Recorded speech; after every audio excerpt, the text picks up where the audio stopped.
Di kuliah naik motor, berhenti sebentar, beli accessory. Bisnis digital bukan soal teknologi semata, tapi soal cara hidup manusia hari ini. Assalamualaikum warahmatullahi wabarakatuh. Baik yang terhormat Ibu Ratih dan juga rekan-rekan yang saat ini mendengarkan paparan saya. Sebelum saya memulai paparan hari ini, izinkan saya menyampaikan memulai ya atau mengajukan pertanyaan dan mungkin boleh dijawab jujur ya. Oke. Nah, siapa sih teman-teman yang di sini hari ini pesan sesuatu tuh udah lewat HP? Entah ojek, makanan atau sekadar top up e-wallet. Nah, itu tandanya kita semua sudah hidup di dalam bisnis digital, bahkan tanpa sadar. Nah, hari ini rekan-rekan kita akan membahas bisnis digital, bukan yang ribet, tapi yang benar-benar dekat dengan keseharian kita. Nah, jadi nanti saya akan mengelaborasikan materi ini bukan secara akademis, namun dengan bahasa sederhana mungkin, sehingga rekan-rekan awam pun akan dengan cepat mudah menangkap apa yang nanti akan disampaikan. Oke, siap. Oke teman-teman, kita akan membahas terkait bisnis digital di era ekonomi modern, analisis mendalam terhadap Gojek. Nah, sebelum kita beralih ke analisis mendalam terkait Gojeknya, kita harus punya dasaran dulu nih, sebenarnya apa sih bisnis digital itu? Waduh, kita harus lurusin dulu konsepnya. Jangan sampai kita masih berpikiran ya, mungkin teman-teman yang berpikir kalau bisnis digital itu ya udah yang penting gue punya Instagram, gue punya website, selesai. Bukan seperti itu ya teman-teman, tapi kalau misalkan kayak gitu bisnis digital ya berarti semuanya itu bisa ngakuin dong kalau dia tuh punya bisnis digital. Nah, sebenarnya apa sih bisnis digital itu? Jadi kalau bahasa sederhananya itu bisnis digital adalah model bisnis yang menjadikan teknologi digital sebagai inti operasional. Jadi bukan tempelan teman-teman. Nah, mungkin kita bisa menganalogikannya seperti ini teman-teman. Ibarat nih, kalau misalkan bisnis konvensional itu adalah sebuah warung, maka bisnis digital itu paket komplit. Nah, apa itu? Ada warungnya ya, ada jalan raya, ada kasirnya, ada buku catatannya, dan bahkan ada satpamnya. Nah, semua ini tersedia dalam satu aplikasi. Mulai dari transaksi, distribusi, sampai pengambilan keputusan, semuanya itu berbasis data, teman-teman. Nah, terus apa sih perbedaannya? Emang apa bedanya bisnis digital sama konvensional? Oke, kita bandingkan ya teman-teman ya. Kalau bisnis konvensional itu kita pakai bahasa paling sederhana, sederhana aja deh. Ada jam bukanya. Kita berdasarkan interaksi, jangkauan data, dan juga efisiensi ya teman-teman ya. Ada jam bukanya. Terus ada lokasinya. Dan konsumen memang harus datang. Nah, sementara untuk bisnis digital itu ya 24 jam tanpa batas lokasi, bisnis yang datang ke konsumen, dan adanya interaksi gitu ya. Misalkan coba bayangkan jam 2 pagi lapar gitu kan, warung tutup. Nah, tapi kalau aplikasi ya masih siap melayani dong. Dan saya juga punya sedikit, kalau misalkan boleh mengutip ya, salah satu kutipan quotes dari William Gibson yang mengatakan bahwa the future is already here, it just not evenly distributed. Nah, bahwa bisnis digital itu sebenarnya bukan masa depan ya, tapi saat ini kan dia sudah ada, kita yang sedang mengejarnya, karena mungkin ini belum terdistribusi aja, gitu teman-teman. Oke, kita lanjut ke jenis-jenis bisnis digital. Nah, dalam materi ini sebenarnya bisnis digital itu nggak hanya satu jenis aja teman-teman, tapi ada tiga. Nah, yang pertama itu versi digital dari bisnis non-digital. Misalnya, toko baju yang sekarang jual lewat e-commerce. Nah, dulu tuh ada nih di pasar, tapi sekarang lewat e-commerce. Oke, yang kedua, fasilitator digital dari bisnis non-digital. Nah, ini menarik. Sebenarnya bukan jualan barang sebenarnya teman-teman, tapi menghubungkan orangnya. Dia fasilitator aja nih, kayak tempat kayak pasarnya gitu istilahnya. Terus yang ketiga itu bisnis digital hybrid. Jadi dia gabungan digital dan juga fisik yang saling menguatkan. Nah, kalau misalkan analogi ringannya, kalau versi digital itu pindah rumah ke online. Fasilitator digital itu mungkin kayak bikin jalan tolnya supaya orang lain bisa lewat lebih cepat. Oke, gampang ya teman-teman ya analoginya. Kayaknya udah dibuat sangat sesederhana mungkin. Oke, kita masuk ke studi kasus di Gojeknya. Dari ojek online ke super aplikasi.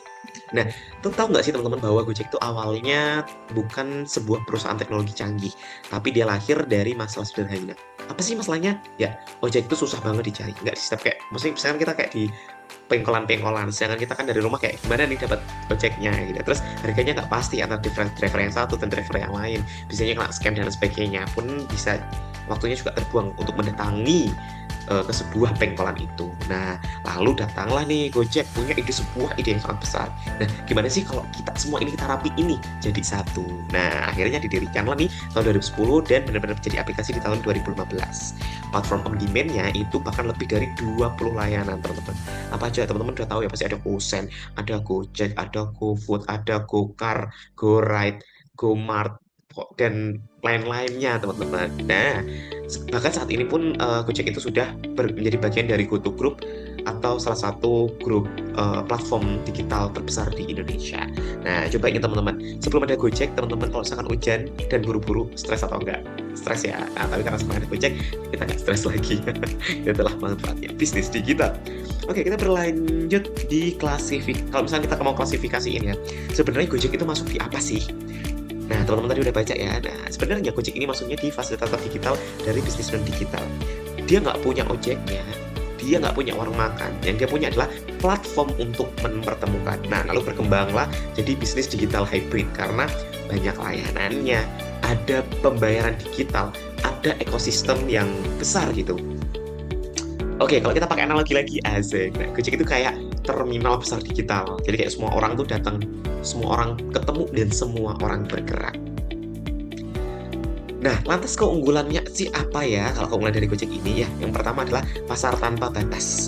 Nah, keunggulan pertama bisnis digital Gojek itu adalah pasar tanpa batas. Gojek nggak perlu buka cabang fisik satu persatu. Selama ada internet dan juga mitra, layanan masih bisa jalan. Makanya, Gojek bisa berkembang pesat, bukan hanya di Indonesia, tapi juga regional. Kayak dia udah mulai invasi ya ke Singapura, Thailand, bahkan di Filipina.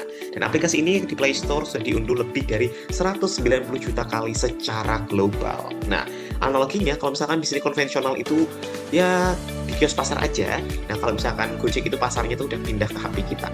Asik. Jadi kita bisa akses kapan aja.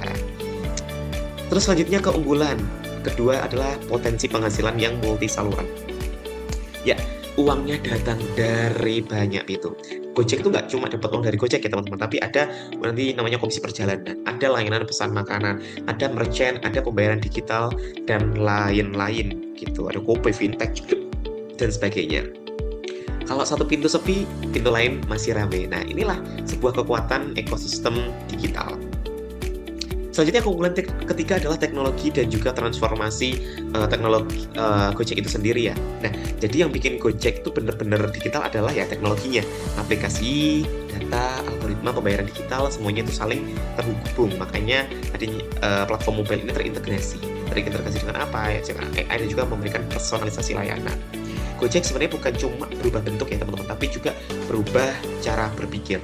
Makanya ada sebuah coach yang mengatakan bahwa digital transformation is not about technology, it's about strategy. Teknologi hanyalah sebuah alat. Nah, strategi dan pemahaman kebutuhan manusia adalah kuncinya. Nah, ke depan Gojek bisa berkembang lewat yaitu tadi AI, personalisasi layanan, layanan keuangan, integrasi smart city, dan banyak hal, teman-teman. Nih, yang bisa dikembangkan ya. Kayak dia bisa menurut yang bisa dikembangkan sih usulnya bisa jadi AI, bisa personalisasi lebih lanjut, fintech yang lebih terintegrasi lebih luas, dan juga ekspansi ke smart city dan juga IoT integrasi. Wow, bisa jadi super app gitulah istilahnya teman-teman. Nah, terus di akhir mungkin ya bisnis digital itu menjadi nilai dan juga menjadi nilai masa depan. Dari Gojek kita belajar satu hal penting bahwa bisnis digital bukan soal aplikasi keren, tapi soal menyelesaikan masalah nyata dengan cara yang sangat relevan. Bisnis digital memperluas pasar, Gojek unggul karena ekosistem digital dan teknologi jadi kunci inovasi dan juga adaptasi. Begitu teman-teman. Nah, akhir kata saya mau tutup pakai pantun. Pagi-pagi membawa bekal, jalan macet tetap dilalui. Bisnis digital bukan soal siapa yang paling modal, tapi siapa paling cepat beradaptasi. Kalau Gojek bisa berangkat dari ojek pangkalan, pertanyaan sekarang bisnis atau ide kita mau berhenti di mana? Oke, terima kasih teman-teman. Semoga bermanfaat dan wassalamualaikum warahmatullahi wabarakatuh.